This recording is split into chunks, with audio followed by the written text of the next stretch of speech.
Welcome to Mansplaining, a podcast about the interesting things and unexpected discoveries you can make if you just take the time to learn. I'm Mark, and I'm going to be your host this week. And as always, I'm joined by Joe, an old friend from college. And together, we'll explore what's on our minds and hopefully figure out a thing or two about a thing or two. Joe, it's spring here in Seattle. There's blue sky between the clouds. There's the hope of warmer weather. There's birdsong in the air. It's hard not to feel hopeful at moments like this. Are you feeling hopeful today? Yeah, I guess so. It's very nice weather here as well.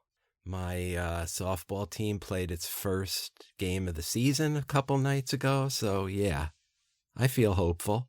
And it must be nice to have occasional sunny weather in Seattle. Not known for that exactly, right? Well, Seattle has this reputation as a city where the weather is terrible all the time, and I'm here to correct that impression. The weather is terrible 8 months out of the year, but it's a solid 8 months. It's pretty much from October through March, you're looking at pretty bad weather. In fact, January and February are two of the most depressing months in Seattle because it's just gray every day, raining every day. Right. But once you get into spring and summer, Seattle is actually perfect. The weather's in the 70s. There's no humidity to speak of. There's beautiful nature every direction you look at. Spring and summer in Seattle, that is where you want to be. Yeah, that sounds great. So another thing that spring brings us is baseball. And Joe, I know you're probably the biggest baseball fan I've ever met. You are as passionate about baseball as an evangelist is passionate about Christ. Would you say that's fair? I would, yes. And so there are a lot of people like you and, also like me for whom watching their favorite sport is a huge, huge part of their life. That could be baseball or it could be football or soccer in other parts of the world where sports isn't just a really big business and something that brings in a lot of money, but it's also just something that is deeply meaningful to people's individual lives. And so I've always wondered about this. And my question for you was, why? Why is it that we invest ourselves so much in sports? What is it emotionally, psychologically, socially, or otherwise that we get out of watching sports? And at the end of the day, is that a good thing? So I sent you, my favorite sports fanatic, off to investigate this question. And now I'm interested to hear what you learned. Yeah, well, thanks again for a good question, very thought-provoking, and something I have thought about before, and I've also debated with my wife over the years, who is not a sports fan, to say the least. And I know you're a sports fan, and you've thought about this as well, so I'm interested to compare notes with you. Let me first say a word about the scope of my answer, though, before I get into it. Your question is about why we watch sports, so my answer is going to be strictly about watching sports, which is something we do in two places, at home most of the time, or at the venue occasionally. There are differences between the experience of watching alone versus watching communally, but I'm not going to say much about that either. I'm also not going to talk about the many health and behavioral aspects of playing sports, nor will I pay more than brief attention right now to the economic impact of the ginormous sports industrial complex. Okay. Spectator allegiance is key to all the multi-billion-dollar TV deals for major sports, but it's also key to the livelihoods of many people and the economic vitality of entire neighborhoods. So to get us started, let me just throw out a few random numbers that I think underscore why you would even ask me such a question. The New York City Marathon, which in non-pandemic conditions packs thousands of spectators 10 and 20 deep along a 26-mile route through all 5 boroughs of New York City, generates hundreds of millions of dollars in economic activity in basically 24 hours. The Chicago Cubs generate at least $600 million annually for the state of Illinois. Wow. According to one survey conducted in 2013, the American sports industry produces 456,000 jobs, not just for athletes, coaches, referees, and agents, but also for front office personnel, stadium vendors, and other support staff, And that number doesn't even include the seasonal staff hired by the restaurants, bars, and parking lots in the neighborhoods where teams play their home games. And of course, the showstopper stat for the power of sports watching is the audience for the Super Bowl. According to the NFL and Nielsen, Super Bowl 56 this past February was watched by about 2/3 of the population of the United States, 208 million people. Wow. Which is really a staggering number. 2/3. Yeah, that is incredible. The people who watch sports are mostly fans of those sports. But what does it mean to be a fan? The word fan is commonly thought to be derived from fanatic, which my trusty Merriam-Webster's Collegiate Dictionary defines as, quote, marked by excessive enthusiasm and often intense, uncritical devotion, end quote. So I can't help but seize on the word uncritical, Mark, because that sure does not describe the people who call into sports talk radio shows. No. Right? Particularly in certain cities like Philadelphia and Boston, where being critical is core to their experience. Yes, right. Nonetheless, psychologists and communication scholars have been studying fan behavior for decades, and they know what turns people into fans in the first place. Entertainment is one obvious reason. The word sport is derived from the Latin word portare, Portare, which means to carry, as in carry away the mind from serious matters. From that came the old French word déporter, Desporter, which means to divert, to seek amusement. Mm-hmm. Escapism is embedded in those definitions, as it should be. Where else in life are you allowed to scream for your favorite player or against those cheating SOBs on the Houston Astros? Some fans are more cerebral. They appreciate the aesthetics of a skilled play or the well-coordinated movement of multiple players. Many fans love the roller coaster in which euphoria, when things are going well for their athlete or team, turns quickly to misery when things go bad. The tension between those two emotional extremes generates what the Wikipedia entry on fans calls, quote, an unusual sense of pleasure or heightened sensations, end quote. Mm-hmm. And that's really the first fundamental reason why we watch sports. It feels good. Doing something enjoyable like attending an outdoor sporting event on a lovely day or curling up in front of the TV to watch your favorite team leads to a release in the brain of the neurotransmitter dopamine, which is strongly associated with pleasure. It feels good when our favorite player or team plays well and wins. Sometimes it feels even better when the other team loses. Yeah.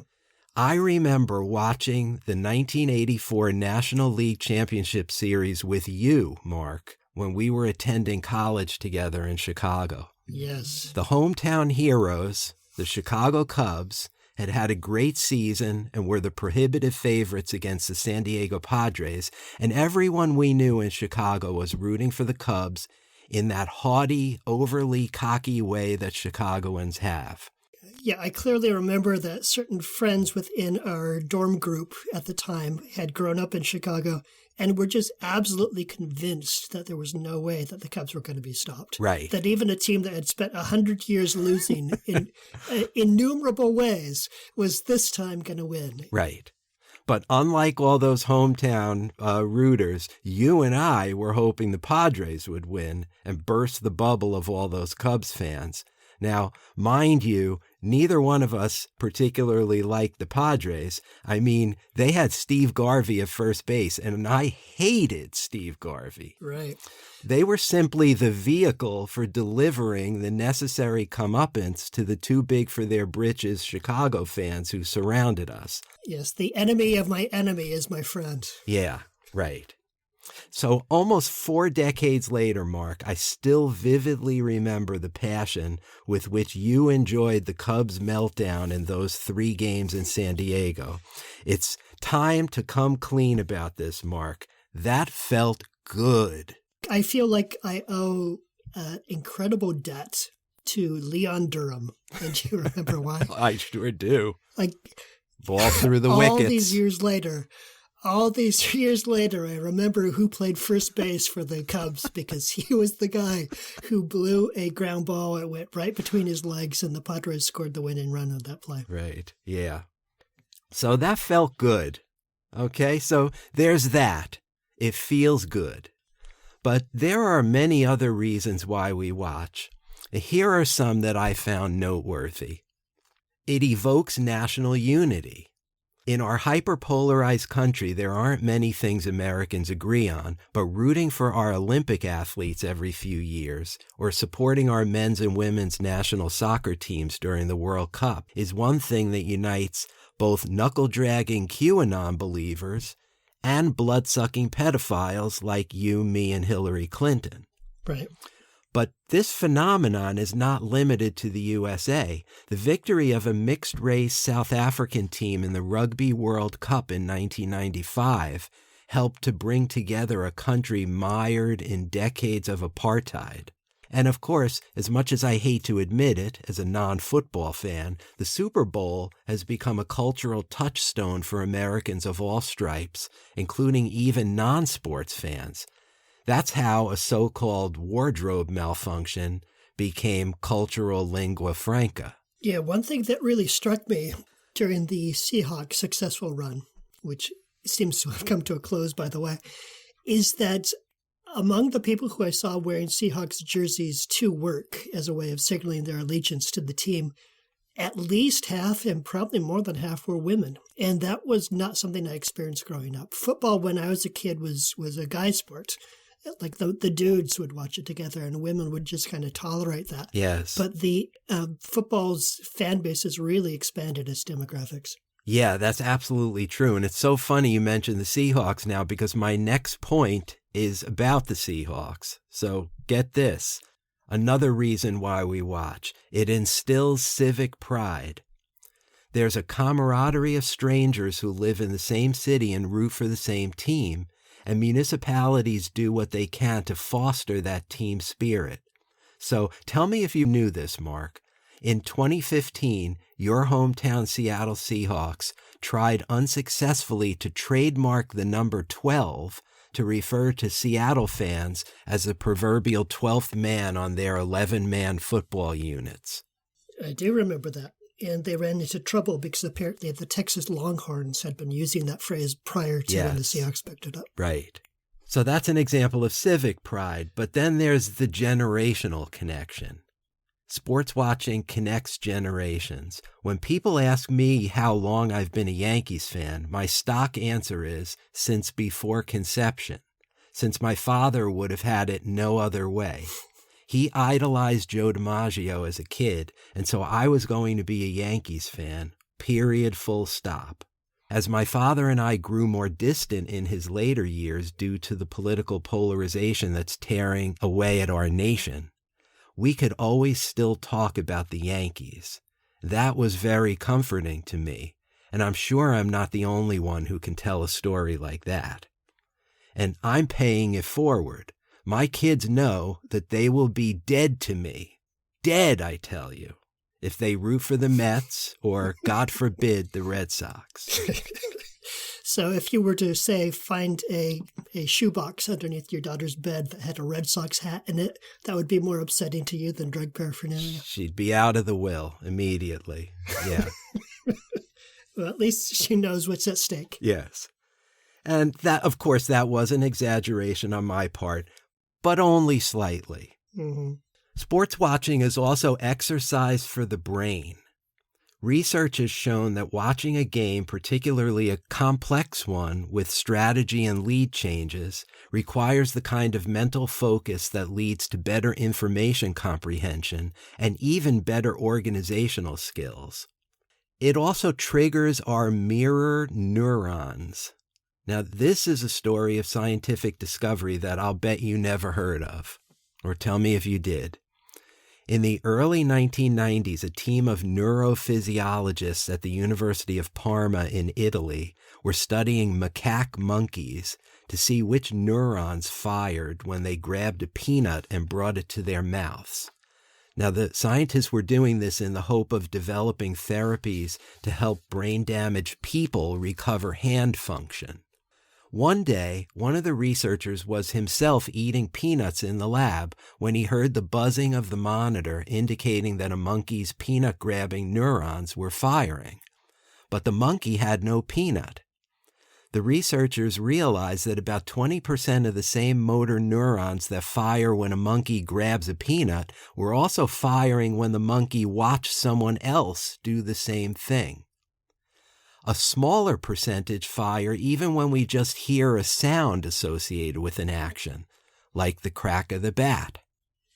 The motor neurons that responded in this way are called mirror neurons, and it's like they're archiving all the muscle movements we learned in our lives. These results suggest that, as a writer for Grantland put it, quote, "What your eyes see, your brain plays, as best it can," end quote. In other words, our brains aren't just watching the action in the game, they're trying to participate. Further research at the Human Performance Lab of our alma mater, the University of Chicago, uncovered that mirror neurons activate not only when we see or hear action, but even when reading descriptions of it. It's also proportional to one's level of expertise, so it's measurable in casual fans, but it's stronger in expert watchers like sports journalists, and stronger still in professional athletes who play the sport they're watching. Had you ever heard of that before? Not that specific thing. I had heard of mirror neurons before. And I wonder if it shows up in something that I've noticed with some discomfort over the years, which is the tendency of sports fans to use the term "we" when they are talking about the performance of the team. Like Laker fans talking about how we won last night when it was LeBron James who actually won. Yes. And I wonder if that's just sort of a linguistic reflection of that like neural aspect, which is in a way sort of vicariously experiencing it at the cellular level. Yeah, I'll bet it is. And speaking of the we part, I'm going to speak right now about the double-edged sword that is the we won reaction. Watching sports can reduce the risk of depression.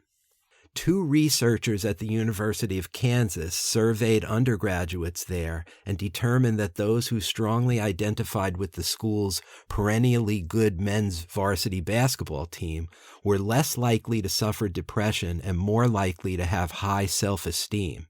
They concluded that, quote, "Strong identification with a specific sports team provides a buffer from feelings of depression and alienation, and at the same time fosters feelings of belongingness and self-worth," end quote. I wonder if they correlated that with the success of the team that people are identifying with. Like, I can imagine that being a huge fan of the Pittsburgh Pirates might be highly correlated with depression rather than the lack of depression. Yes. Yeah, you're ahead of me here. Right.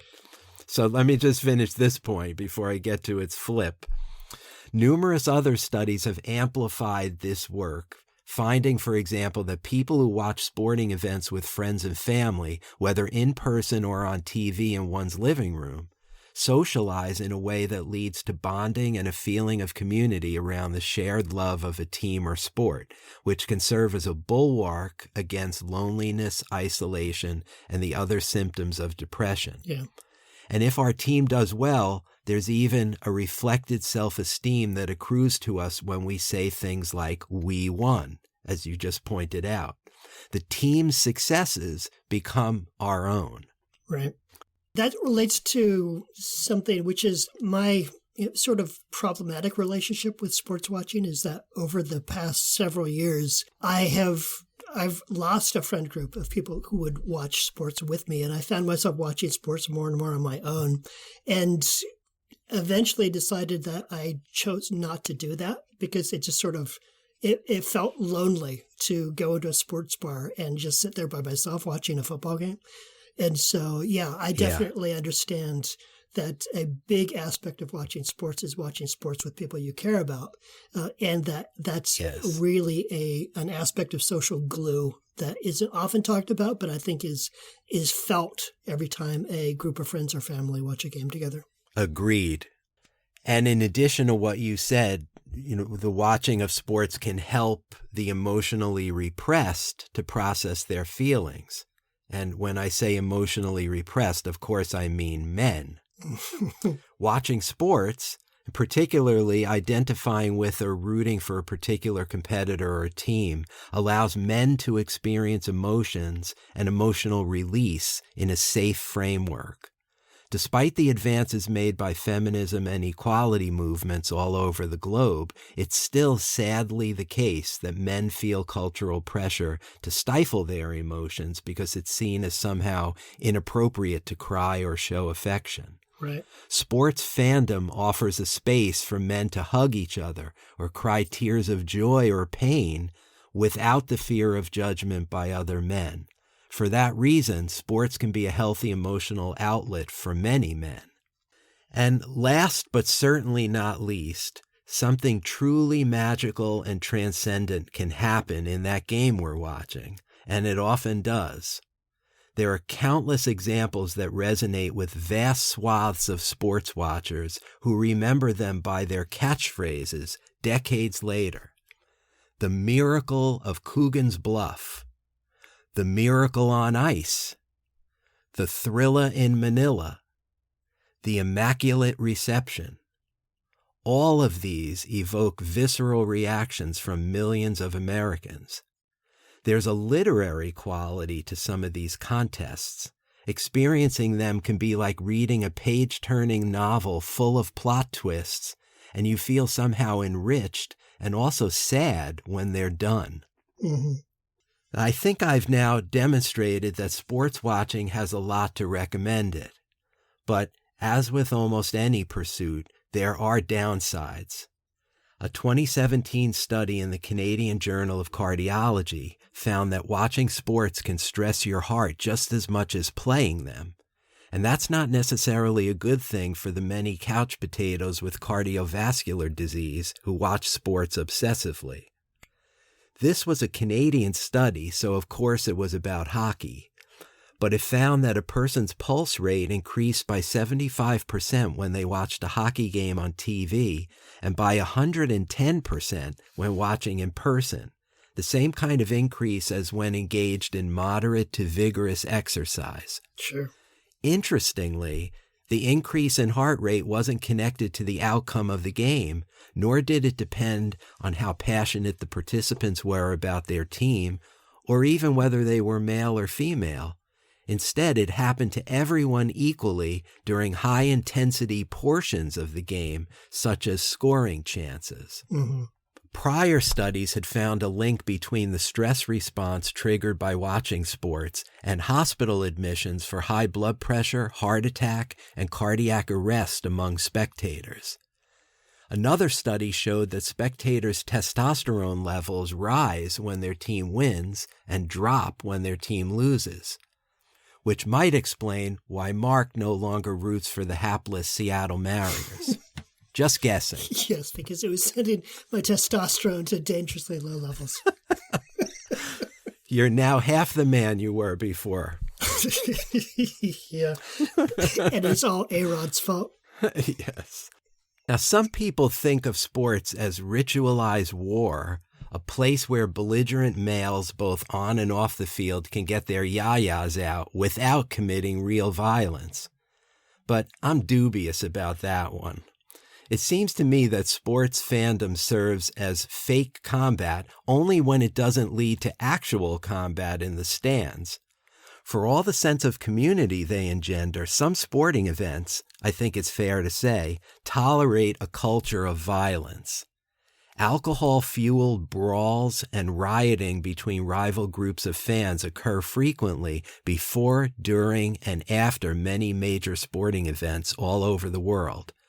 If this is not obvious to any of our listeners, just search the term soccer hooligans on YouTube and you'll see what I'm talking about. Yeah. I think it's a fair question to wonder whether the more time you spend passively spectating, the less time you spend actively engaging with the world, not only in sports, but in any physical activity or exercise. I looked up the synonyms for the phrase couch potato, and they're pretty dismal. Deadbeat, idler, layabout, loafer, sluggard. In addition to linguistic precision, these words also convey moral judgment. Right. Like just watching something isn't good enough. And there's truth to that. Whether we're talking about the unhealthy fast foods and overpriced beers at the arena or our own beckoning refrigerators at home, the sedentary behavior of sports fans correlates to eating and drinking the wrong things to excess. Mm-hmm. Football tailgate parties can easily be mistaken for conferences of the morbidly obese. Alcoholics are often uncomfortable at sporting events because they're near people drinking copious amounts of beer, which is not exactly conducive to recovery. Right. A win at any cost mentality, which some sports watching also engenders, leads people to rationalize unacceptable behavior. For example, that cheating is okay because the ends justify the means, or that it's acceptable for parents to behave boorishly at their children's games. Yeah. It also seems patently obvious to me that a singular focus on winning can instill in fans of the winning side a lack of empathy for the losers. You and I were probably guilty of that vis-a-vis those Cubs fans in 1984. The flip side, as you mentioned a minute ago, the flip side of all that research about fan devotion leading to buoyed feelings of self-worth is that it can be a terrible, piercing blow to the self-worth of the obsessive fan when his team loses. Yeah, when the Seahawks, the year after they won the Super Bowl, were back in the Super Bowl, and they had a chance to score the winning touchdown with 3 seconds left and threw an interception instead, that was a low point in my life. Like, I felt bad for a week, and I'm not exaggerating. The next week, I felt physically and mentally bad. Yes. It was one of the things, actually, which led me to re-examine my own intake of spectator sports, because it was such a bad experience that I had to just think, why in the end am I doing this? Why am I doing this to myself? I've had similar experiences, so I know exactly what you're talking about. It almost makes me think of that saying, it's better to have loved and lost than never to have loved at all. You know, ultimately, we throw ourselves into these relationships with sports. We're going to have high highs and low lows, but maybe that's better than having just flatline, you know? It may be true. I think also it's easier to say that as a Yankees fan than, once again, as a Seattle Mariners fan, because the Mariners have never even been to the World Series, and the Yankees, like, the biggest story about the Yankees right now is that it's been so long since they have won a championship, but it's not that long by other standards. Yeah. Like, yes, I think if there's some balance between the highs and the lows, you can say it's better to have loved and lost than never have loved at all. If all you get are losses, if you're a Pittsburgh Pirates fan and there's no prospect of your team being good ever until at least ownership changes, then it's a debatable point. Yeah, you're right. You're right. Okay, beyond the statistics I was just citing about heart rates and testosterone, beyond the talk about sports as war, or the perils of being a couch potato, or all the pathologies that arise, cheating, etc., there's also what philosophers would call the normative question of, should we be doing something else with our time besides watching sports? Ought we to be focused on more important things? An economist might ask, is there an opportunity cost involved in all that watching? Mm-hmm. It's a subjective standard, to be sure, but I think there's a persuasive zero-sum argument to be made that watching too much sports inevitably means neglecting other areas of one's life, whether it be family and friends, school, work, or even romantic partners. Yeah. Our sports fandom can be a huge distraction from what's truly important in life. I looked online for some thoughtful articles and essays about this point we're making right now, and I expected to find a lot of them, but there were surprisingly few outside the realm of academic journals. Fortunately, I found one piece by a guy with the pen name Steve Dustcircle for a blog about masculinity called The Good Men Project. And I will, of course, cite this in our sources on our Facebook page. Dustcircle wrote that he used to be a big baseball fan and followed Chicago sports of all kinds, having grown up there. But at some point in adulthood, his interest in watching sports waned. He broadened his social and political horizons, and he, quote, started to have resentment towards opinionated people who knew little about human rights and democracy, but were always glued to their televisions or sports apps.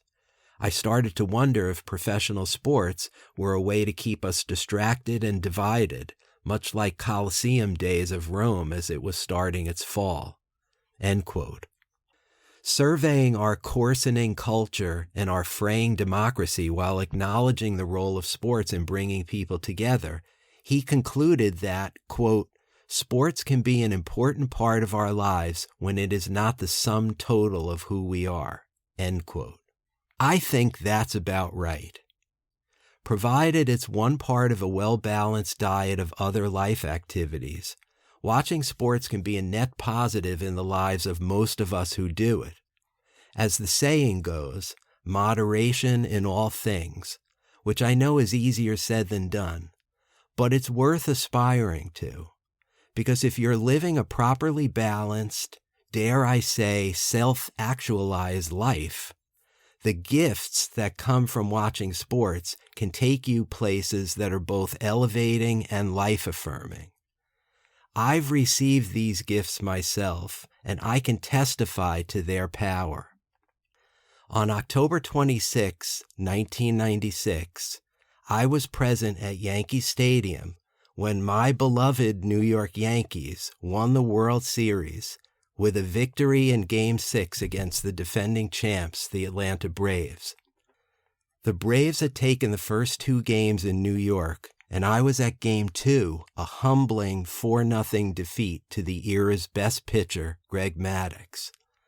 But the Yanks had rallied to sweep the 3 games in Atlanta, with Game 5 a 1-0 pitcher's duel, an instant classic. The series went back to New York, and to win it all, the Yankees would have to beat the mighty Maddux. I attended Game 6 with 2 of my best friends and one of my sisters. The feeling in the stands that night was electric. It was like, holy shit, can this really happen? And then it happened. I remember the singular moment of cathartic release like it was yesterday. In the bottom of the 3rd inning, Joe Girardi hit a triple off Maddux, over the head of the Braves center fielder, and everybody went crazy and surrendered to the pure joy of realizing that this Yankees team, and this Yankees tribe, of which I was a lifelong dues-paying member, was going to win the World Series that night. The upper deck of the old stadium was literally shaking after Girardi slid into 3rd. I was ecstatic, my body tingling, laughing, crying, screaming, all at once.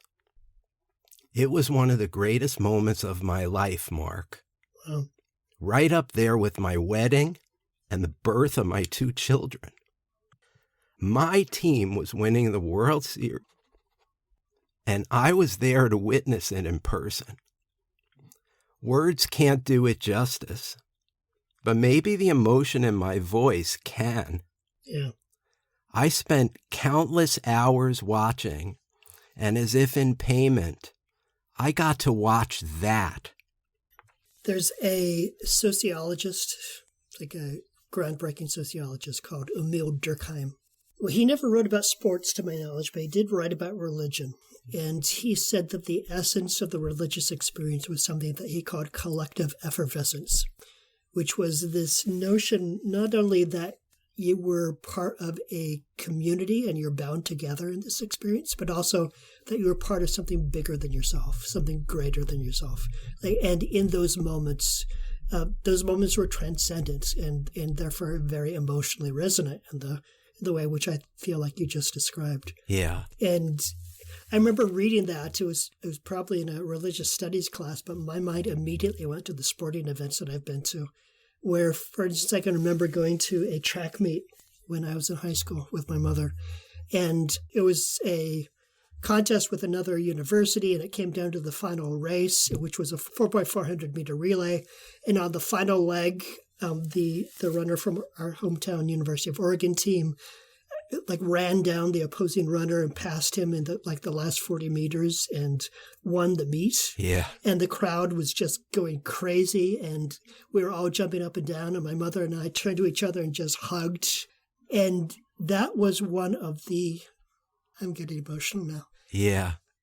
Like now, when my mother has pretty much just disappeared into dementia, that's one of my best memories of my life with her and my connection with her. And, objectively, that moment was completely meaningless. It was a track meet between two schools, and probably no one but me remembers it. But that was one of the high points of my life. And it was because of sports. And I wonder if we as a society have invested so much into sports because religion has become less important, because we don't have that church on the corner that everyone belongs to give us that sense of community. And so we have found it somewhere else, and it's at a baseball game or at a football game or on the softball diamond. Yeah, that's really thought-provoking, Mark. I'm not at all surprised to hear that kind of story, though. And I love that concept of collective effervescence. I really think that is what I felt in those stands at Yankee Stadium. And, thinking about something that happened more than 25 years ago still makes me cry. And this is why I hope you accept what I'm saying about it's a net positive if you don't let it dominate your life. Yeah. There's a lot to be said for sports watching, as long as it's not taking you away from things that are even more important. Right. That's my conclusion, at least. I can still vividly remember the night when the Seahawks did win the Super Bowl, and I had gone to a Super Bowl party with some friends. And so I had that collective experience. But right. the most special part of that experience that I remember was riding my bicycle home after the game, and riding down the streets in a city that was collectively celebrating the win was just an amazing experience. Yes. That was a once-in-a-lifetime thing, just to have that and to have that to remember. But then on the flip side, when you're talking about how moderation is key, I think one of the reasons that moderation is difficult is because if you think about it, spectator sports has all the aspects of addictive behaviors, which is, be like if you compare it to plugging in coins at a slot machine, it's a very similar experience in that you never know when those highs are going to come. But the highs are so high, and you remember that dopamine rush, that you just keep going back, seeking that experience. And so I think spectator sports is a literally addictive behavior. And it's probably one of the reasons why some people honestly struggle with their relationship with sports, is because knowingly or unknowingly, they are literally physiologically addicted to the behavior. Yeah, good point. And I'm thinking now that organized sports is completely in bed with the legalized gambling industry. That's only going to get worse, because now people's fortunes might be riding on their passion and obsession for particular athletes or teams. Right. Yeah, definitely a cause for concern.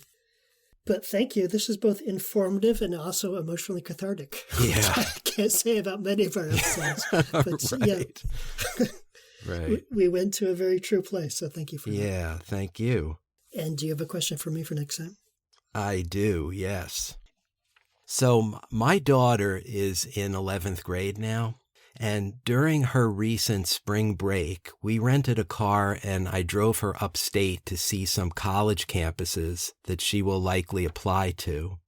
One of the things I noticed on these college visits is how many more women were on campus than men.